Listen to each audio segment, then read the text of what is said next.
네, 안녕하세요. 해설가입니다. 시장은 이제 박스권을 말씀을 드렸고요. 박스권으로 지금 움직이고 있습니다. 뭐 예상된 흐름이고, 좀 아쉬운 점은 이제 미국장은 좀 강한데 그에 비해 우리나라가 좀 약하다는 거. 이게 좀 아쉬운 점입니다. 이제 주식을 하시면서 이제 대형주를 들고 하루하루 좀 연연히 하면 스트레스 많이 받습니다. 장이 지금 누가 봐도 지금은 상승장입니다. 아니, 하락장은 아니죠. 이럴 때는 이제 내리면 좀 더 모아야겠다. 이런 전략으로 가시면서 수익을 극대화시켜야지 하루하루 신경을 쓰면 일도 이제 손에 안 잡히죠. 물론 이제 모아가는 전략은 이 종목이 죽지 않아야 되는데 종목이 죽지 않았는지 확인하려면 거래량을 보시면 된다고 말씀드렸습니다. 거래량이 많이 증가해서 하락한 게 아니면 죽은 게 아니고 그냥 조정입니다. 예를 들어 이렇게 거래량이 늘면서 음봉으로 크게 떨어지면 이거는 좀 힘든 건데요. 이렇게 거래량이 늘면서 이렇게 떨어지면 누군가는 여기 샀다는 겁니다. 누군가는 이 구간에서 막 샀다는 거기 때문에 다시 재상승을 하려면 이거보다 더 큰 거래량이 나와줘야 됩니다. 그래야지 이 매물을 소화할 수 있거든요. 이 경우가 아니라면은 기간 조정으로 길게 가야 됩니다. 사람이 지칠 때까지, 지쳐서 던질 때까지. 이 두 가지가 있어요. 그렇기 때문에 이제 그런 모습이 안 보인다면 좀 여유를 갖고 가져가야지 하루하루 신경 너무 쓰지 마시라고 말씀을 드리겠습니다. 이렇게 여유가 안 되면은 대형주를 하시면 안 되고 급등주, 테마주 이런 걸 해야 됩니다. 하루하루 등락폭이 막 십몇 프로씩 위아래로. 마음이 급하면 이런 거를 봐야 되죠. 하지만 이런 건 위험합니다. 뭐 다들 경험이 있으시겠지만 위험한 거는 지양하고 좀 안정적으로 수익을 극대화시키는 쪽으로 주식 투자를 생각하시길 바랍니다.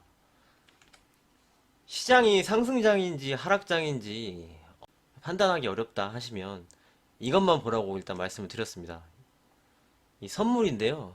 외국인이 선물을 포지션을 어떻게 들고 있는지 이거를 보라고 말씀을 드렸는데요. 선물을 설명드리자면 선물은 이제 미래 가치를 사는 겁니다. 현물은 이제 현재 주식을 사는 것이고요. 선물은 미래의 지수가 어떻게 될지 이 선물 시장에서 선물 거래를 하는 건데요. 매수를 하고 있다는 건 미래를, 이게 우리나라 지수를 미래에는 더 높게 보고 있기 때문에 선물을 사는 겁니다. 선물은 만기가 3개월에 한 번씩 오죠. 다음 만기는 9월입니다. 그래서 현재 외국인 6,200억 매수 우위인데요. 뭐 1,000억, 2,000억 정도는 소용이 없고 한 5,000억 이상 매도가 5,000억 이상 나와 있는지 매수가 5,000억 이상이 나와 있는지 확인하시길 바랍니다. 현재는 기관이랑 금융투자랑 외국인이랑 둘 다 매수 우위입니다. 지수가 상승하면 선물 지수가 상승을 하면 두 포지션은 이득을 보겠죠. 현재 그런 포지션을 갖고 있다는 점을 말씀드리겠습니다. 현재 이제 시장에서 부담되는 게 딱 한 가지 있는데요. 이제 신용 잔고가 너무 많이 늘고 있어요. 신용 잔고가 좀 많이 늘고 있는데 이게 좀 부담스럽습니다. 고점을 돌파하고 계속 늘어나는데 공매도가 만약에 됐으면은 이거를 놔두지 않았을 겁니다. 털어주고 갔을 건데 공매도가 되지 않기 때문에 지금 어떻게 못하는 거예요, 외국인이. 이참에 그냥 공매도 금지를 영원히 했으면 좋겠다는 생각을 좀 합니다. 다음으로 이제 미국장을 잠깐 살펴보셔야 되는데요. 어제 이제 테슬라가 급등을 했습니다. 주도주죠. 우리나라의 관련주가 LG화학이 있죠. 이렇게 먼저 급등을 하고 가는 모습은 우리나라 주도주가 지난주부터 좀 쉬는 흐름이 나왔는데 쉬는 흐름을 좀 끝낼 수 있을 신호가 될 수도 있기도 합니다. 이 주가는 이제 아마존인데요. 아마존도 역시 마찬가지로 전 고점 돌파 시도를 하고 있습니다. 마이크로소프트 역시 전고점을 넘어가는 모습을 보여주고요.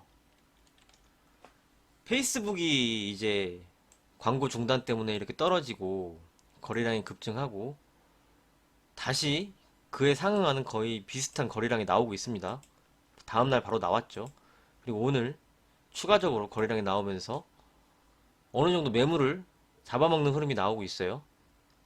이 거래량은 합쳐서 봐도 되는 게 위에 꼬리가 없죠. 캔들이 이 두 날 꼬리가 없습니다. 윗꼬리가 밑꼬리만 있고 위에 꼬리가 없기 때문에 물량을 다 잡아먹은 겁니다. 좋은 흐름이 나오고 있어요. 회복을 할 수 있다는 신호를 보여주고 있습니다. 마지막으로 보실 거는 이제 필라델피아 반도체 지수인데요. 전고점 역시 넘어가려고 시도하고 있습니다. SK 하이닉스는 삼성전자도 마찬가지고요. 보유를 하고 계시면 그대로 계속 가져가시는 겁니다. 반도체 가격이 떨어지지 않고 있다는 거예요. 실적이 나쁘지 않겠죠? 말씀드리겠습니다. 그래서 이제 여태까지 우리나라 쉬었던 주도주들이 있죠. 언택트, 바이오, 2차전지. 미국장에서 이제 출발을 다시 했습니다. 미국장도 좀 쉬고 얘네들이 좀 쉰 다음에 다시 출발을 했기 때문에 이제 머지않아 우리나라도 이제 이 주도주들이 다시 출발하는 모습을 보여줄 거라 생각이 되는데요. 이쪽이 주도주인 거는 확실합니다. 누가 봐도 확실하죠. 시장 박스권 말씀드리면서 이제 주도주들이 쉬는 모습이 나오면 경기 민감주들 상승할 수 있다고 말씀을 드렸는데요. 지금 상승이 어느 정도 나오고 있죠. 돈이 그쪽으로 가고 있습니다. 하지만 주도주로 다시 돈이 돌아온 거라는 점. 이유는 이 주도주가 왜 주도주가 됐는지 이유는 이제 코로나 때문이라고 말씀을 드렸는데 코로나 치료제가 나오지 않아서 바이오는 최대 호재고 코로나 치료제가 나오면 그때는 큰 시세가 나오고 이제 그 후로부터 하락을 보고 있다고 이제 말씀을 드렸는데 코로나 때문입니다. 코로나 치료제가 나오면 현재 주도주들은 약해질 수 있어요. 그때부터는 마지막 상승세를 끝으로 그리고 경기 민감주 쪽이 다시 올라오겠죠. 왜? 코로나 치료제가 나왔기 때문에 다시 예전으로 돌아가는 겁니다. 그때는. 그러면 이제 그동안 계속 소외됐던 경기 민감주들이 다시 바뀌어서 주도주가 바뀔 수 있다는 점 말씀을 드리겠습니다. 이 미국장 뭐 경기 안 좋다, 이제 코로나 재확산 우려 이런 걸로 시장이 하락을 하면요. 유가를 같이 보세요. 유가가 지금 40불로 다시 올라왔는데 유가가 떨어지지 않으면요. 그건 가짜입니다. 정말 코로나 2차 팬데믹이 오면 유가가 먼저 반응을 할 거예요. 이런 유가의 하락이 다시 나올 겁니다. 이런 게 나와야지 진짜 코로나 팬데믹이 오는 거예요. 시장은 나스닥, 다우지수, S&P. 나스닥은 막 빠지는데 유가는 빠지지 않습니다. 그러면은 가짜 하락이라는 걸 확인하시고요. 주식을 하시면서 이제 분할 매수 원칙은 꼭 지켜주셨으면 합니다. 분할 매수를 해야지 여유도 좀 생기거든요. 그래서 이제 정리를 해서 말씀을 드리면 주도주들이 다시 언제든지 뭐 가도 이상하지 않죠. 이 쉬는 구간은 좀 매수의 기회로 분할 매수의 기회로 이제 셀트리온을 말씀을 드리면서 내려오면 모아가자 이렇게 말씀을 드렸는데 이럴 때 사야죠. 이럴 때 사야지 이렇게 막 올라가는데 사면 안 됩니다. 그럼 물리는 거죠.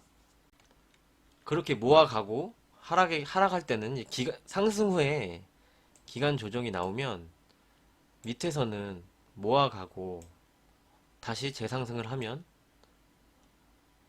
고점을 돌파하고 또 쉬는 흐름이 나오면 어느 정도 챙기고 다시 보는 그런 전략으로 이제 대형주는 계속 가셔야 됩니다. 그러면서 이제 시장을 함께 계속 보는 거죠. 그런 식으로 여유 있게 시장 보시길 바랍니다. 시장은 이제 좀 방향성을 찾으려는 시도가 이제부터는 좀 나올 거라고 생각을 하고요. 내일이 SK 바이오팜이 상장을 합니다. 그 움직임에 따라 바이오주가 또 움직임이 다를 수 있겠죠. SK 바이오팜이 급등을 하게 되면 다른 바이오주도 탄력을 받을 수 있겠습니다. 그리고 이제 미국에서는 다시 주도주들이 고개를 들었다는 점을 말씀드리고, 이제 여유 있게 시장을 좀 지켜보시라고 말씀을 드리면서 여기까지 하겠습니다. 시장이 흐름이 안 좋게 나오고 이제 좀 가격 조정이 나올 수도 있겠다, 하락이 나올 수도 있겠다 하면 바로 말씀을 드리겠습니다. 그래서 이제 매일 영상으로 찾아뵙는 거고요. 계속 저는 열심히 준비해서 꼭 필요한 자료로 찾아뵙겠습니다. 오늘도 고생 많으셨고요. 영상 봐주셔서 정말 감사합니다.